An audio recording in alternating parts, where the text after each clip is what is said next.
Hello again, and thank you so much for listening to my welcome video. If you're here, you've already watched the welcome video and have already clicked on week 1, and have found my week 1 recording.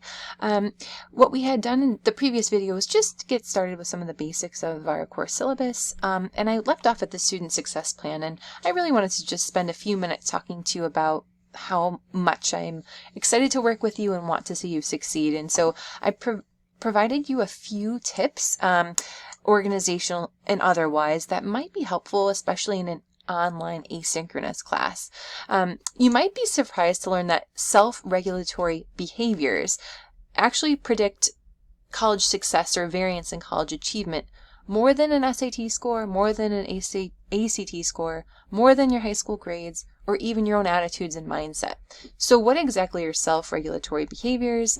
They include things that revolve around how you manage time, your behavior in combating procrastination and goal setting. Those sort of 4 things are the ways in which we regulate our behaviors and can either determine our success or whether or not we fall behind and become discouraged in class.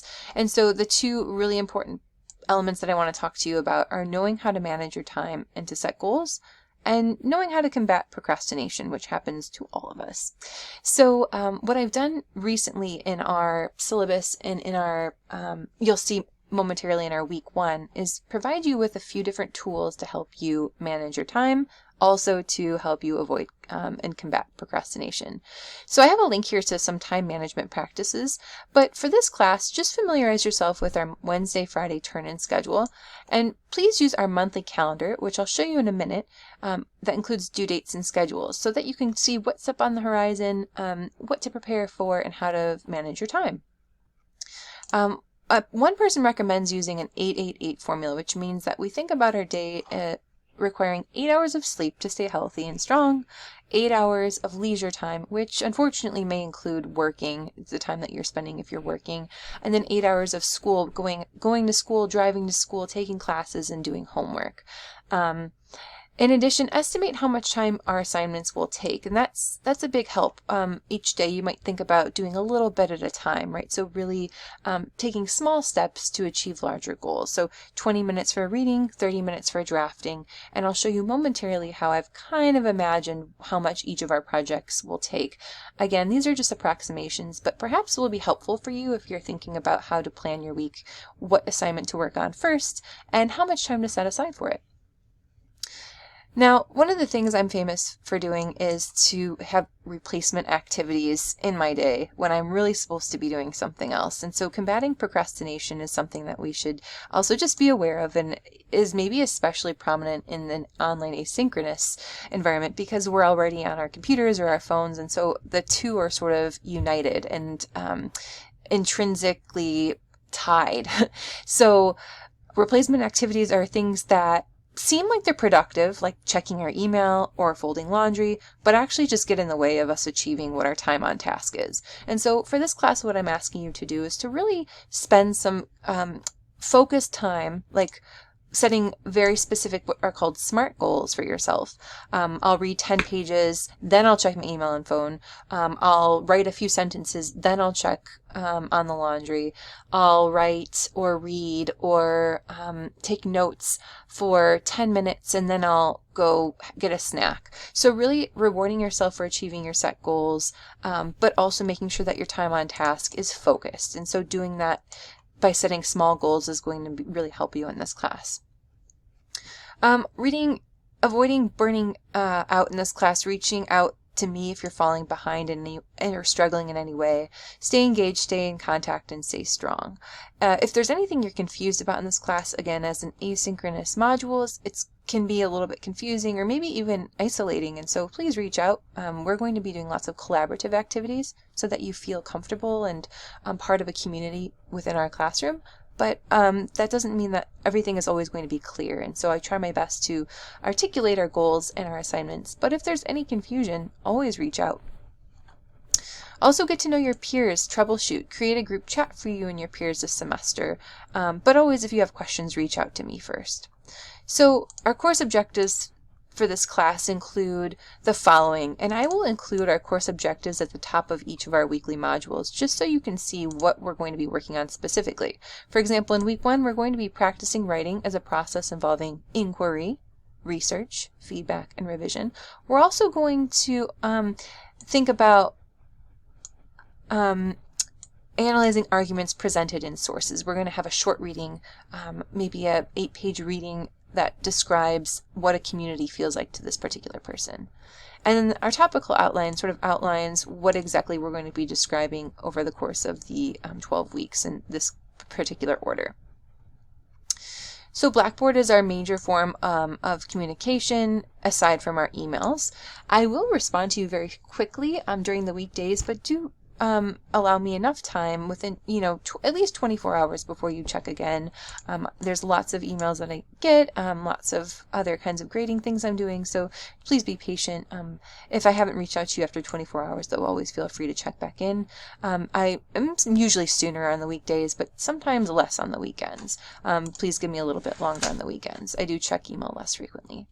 Emails don't need to be long, but they're not text messages, so make sure that you're always including the following in the subject line, our class, and then that it has like a salutation. Don't ever just send me an attachment, because I'm not ever sure. I have been in lots of trainings and they say to just delete those emails that have sort of no subject line and just like an attachment. And so I probably will just delete that unless I know for sure it's from you. But let's just avoid that altogether, and we'll just have our body of our subject line is English 1102. You can put net 5354. You don't have to. But then always in the body of the email, have a salutation, hello, a brief message, please find my draft attached, sincerely, Nikto. Please pause this video and review coursework expectations in the Learning Commons tab. I'm going to briefly go through our grading. We have a variety of awesome assignments this semester, and you will be so excited to know that there are 3 major projects in this course, as well as regular weekly readings and our composition corner, which is also, a discussion board. I'm just calling it a composition corner. And you'll be excited to see that our drafting and revision processes are actually worth the same point total as finished products. So I really place a large and great importance on the composition process. And so I appreciate creating carefully considered revision feedback for you, and so you'll be rewarded for doing all of the process work, all of the sort of imperfect drafting, and then all of the revision for your final drafts. And so you'll see that 600 points will have 3 major projects, followed by 3 drafts of the major projects, so 600 points altogether for more than half the class worth of revision and revised projects. The other major part of our class will be doing a composition corner post. We're going to create an e-portfolio in Google Sites. You don't have to use Google Sites, but we're going to have just some place outside of Blackboard as a receptacle for our research, as a receptacle for sharing our ideas, because everything in Blackboard does expire after so long, and it's really nice to have your own personal portfolio that you can take with you, that you can reference, that you can showcase beyond our class. And so I hope that you enjoy that. We will be sharing the links to those e-portfolios, however, back in our Blackboard composition corner so that others can click on our links, respond to what we're posting, and then respond to those accordingly.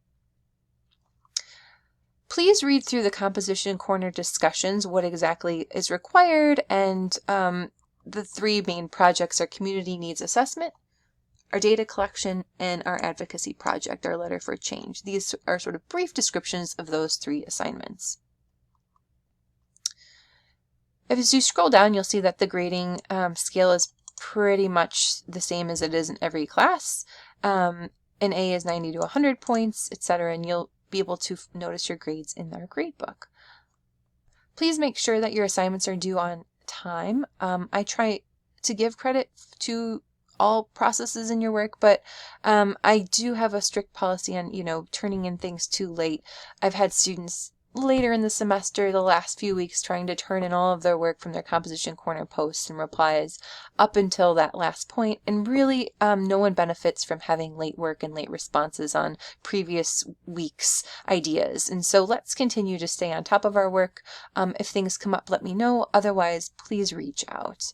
And the same is true for me. I'm going to work hard to get your projects returned within 1 week of their submission, since writers improve best when they're given regular and prompt feedback. And so reading that response and my sort of commitment to you, I just hope is met with your commitment to our class, which, trying to put forth your work, trying to be really dedicated to getting our ideas together and working as a community, staying strong together. I haven't really had any problems with academic honesty or academic dishonesty in past courses. I have seen students taking papers from maybe previous classes and using them in this class. And so just know that even if it's your own materials from another class or English 1101, it won't really work for this class anyway, but trying to come up with your own original work for each class rather than borrowing from a previous class, that would be considered plagiarism as well. And I have seen cases of that happening.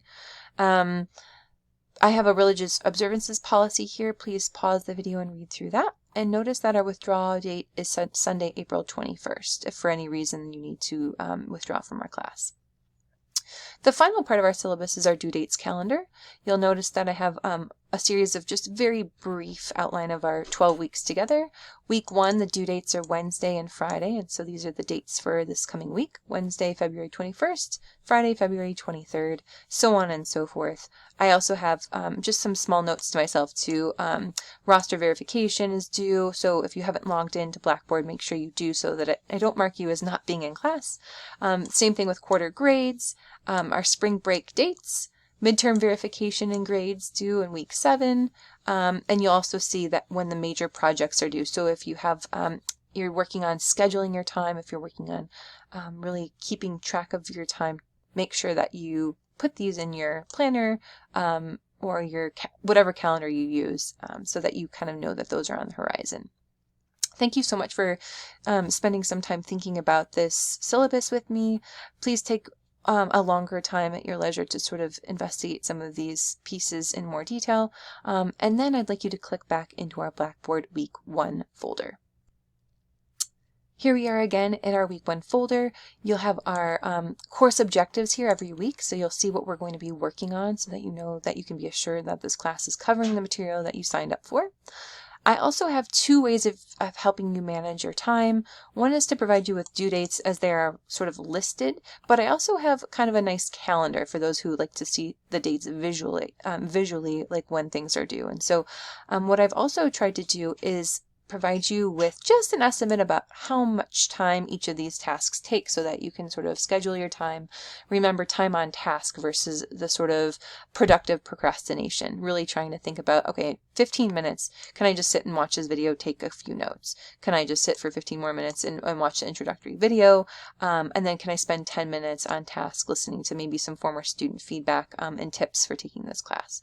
So you'll always see a due dates list followed by our calendar. So if you wanted to see what we're doing next week, to get a sense of, what's due when, that might be helpful for you to kind of see it visualized as a grid calendar. So for this week, what we're going to be doing is starting off by just getting you oriented with our class, welcoming you, and letting you know that you're part of a larger community of really successful students here at COD. In addition to my own welcome, I wanted to share with you a few messages that previous students have left you. One from Elijah, one from Bianca, and one from Allison. All really awesome students, spectacular thinkers who wanted to share with you about their hesitations, maybe a little bit about their anxieties about class, and then also their successes in it as well. A brief overview on what we'll be working on this semester. We have 3 major projects, and I tried to make this sort of visualization of how we're working through the projects. You're going to be working on one topic that we're going to establish in these first few weeks of the semester, and then we're going to eventually move outward from personal experience to sort of a more public issue within a larger community. And so your final project will advocate for positive change in your local communities and be addressed in a letter form to a discourse community that can help you advocate for this change. And so you'll see project 1 is really just asking us to reflect on our own personal experiences through the community needs reflection.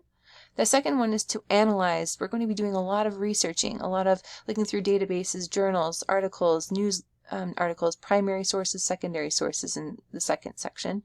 And the third is to advocate, to put it all together and see what ways we can positively impact our own communities.